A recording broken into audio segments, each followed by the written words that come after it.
Coming next on CBS Live this afternoon, the game you've been waiting for. The Celtics and the Sixers from Boston Garden. That's this afternoon next here on CBS. Two of the NBA's elite.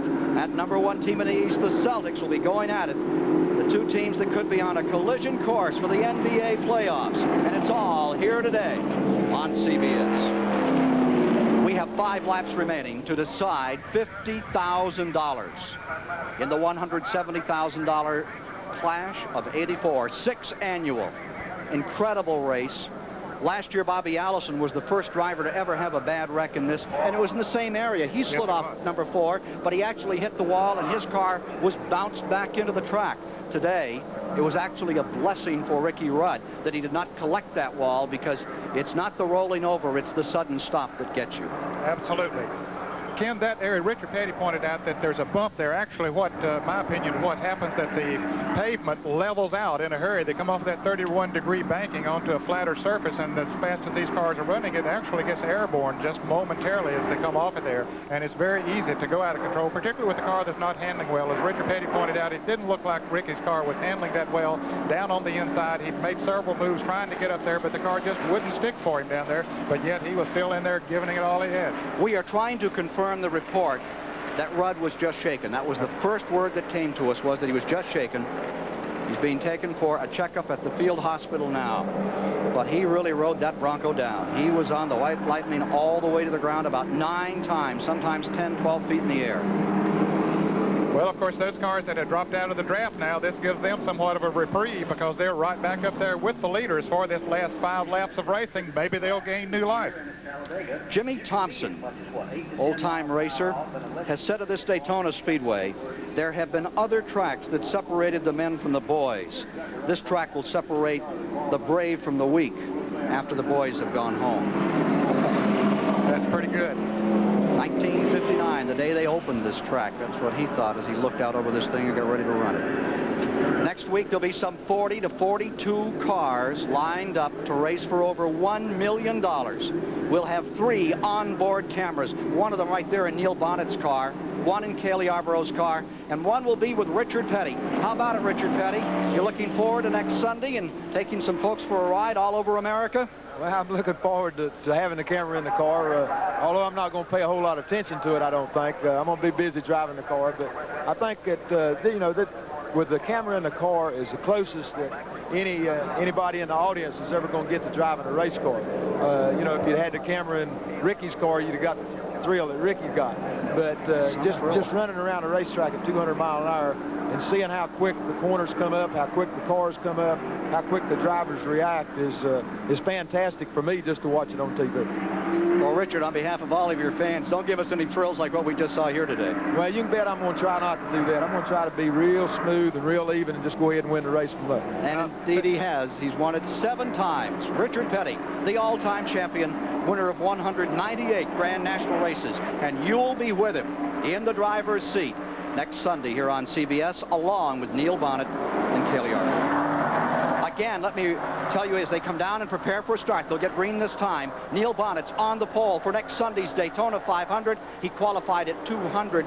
Cale Yarborough on the pole at 201.8 miles per hour. And outside of the front row at over 200 miles per hour, it's Terry Labonte. Chevrolet's up in front. First time since 1977 when it was Donnie Allison and A.J. Foyt there. But a Ford is up in front here with Buddy Baker having led all the way. Here they go again. 5 laps to go. Ready to take green. Upcoming. Fast and furious, the Celtics.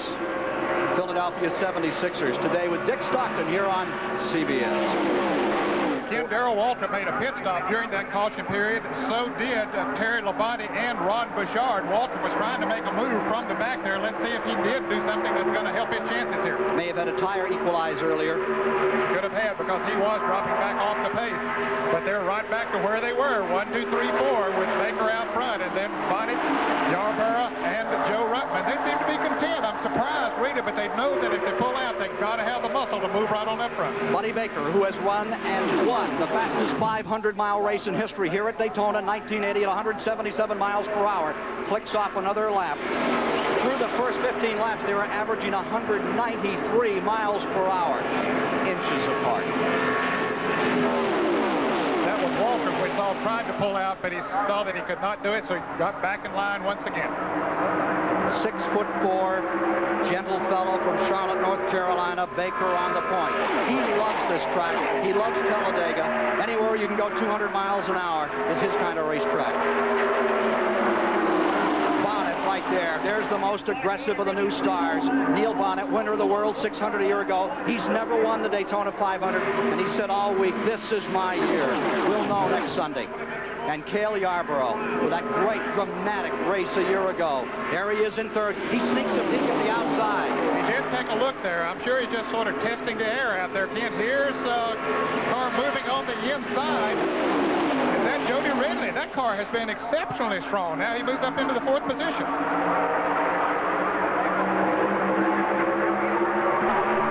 Off turn 2. Ooh, almost up there is Rutland's a little squirrely down to the bottom. Here comes Bouchard at the bottom. They're 3 wide. I believe that's Bodine on the outside. Back they go. And all the way with his left side right down on the apron that time was Ron Bouchard, the guy that won that Talladega 500 on CBS back in 1981. What do you think? Well, the chips are down. 2 to go. 2 to go this time by. All right, show and tell. Got to start making those moves. Yarborough knows what he has to do. He's got to pass at least one of those cars to the next lap. Bonnet, of course, will try to keep him from it. Bonnet will want to wait until the backstretch of the last lap if he can stay in that same position. Defensively, what can Baker do? Baker cannot do anything except sit there and hold it wide open and hope for the best. He has that right shoe right through the firewall on top of the carburetor, but he knows that Bonnet's just waiting. His best shot is for Cale and Bonnet to get side by side and start racing with each other. That could very well happen. They won't do it. I doubt that they'd do it. They know what would happen if they did. 1 lap to go. White flag is out. This is it for $50,000. They scream through the tri-oval. They head down that 1,800-foot straightaway. Back on that 31-degree banking another time. There's Bodine coming down on the inside. That's going to hurt Cale's chances, but Cale's able to pull away as they come off of turn 2. Now he'll try to make his shot down the backstretch, but Bonnet's going to be trying to do the same thing. Who will prevail? Has Baker tried to save anything? Here's Bonnet coming to the inside. 3 wide behind him. Bonnet going to the inside. Cale Yarborough comes through. Baker falls to third. Baker was a sitting duck, no question about it. He knew it. There was nothing he could do about it other than to try to draft back past it. All right, keep your eye on number 28, Cale Yarborough, who's qualified for Daytona 500 at 201 miles an hour. He's got 1 shot left. Here they come to the line. Yarborough on the inside. Bonnet throws the block. Give it to Bonnet. 2 years in a row, he wins the Clash. The first driver to ever do so. First driver to win 2 Clashes. And he does it back-to-back. Richard Petty, your reaction, please, sir. Well, I tell you what, they done the only thing they could do, and Bonnet done the only thing he could do against to keep Cale back there. He done a good job, done a super job, made the move at the right time, and he couldn't have done a better job than what he done. A brilliant drive by the Warner Hodgson driver. Neil Bonnet wins the Clash and takes $50,000. And what a way to begin Speed Weeks for these stock cars. Don't forget, next week we'll be with you live at 12 Eastern for the great American race, the $1 million Daytona 500. For Ned Jarrett, Bobby Allison, Mike Joy, Richard Petty, I'm Ken Squire. Thanks for being with us for the Clash of '84.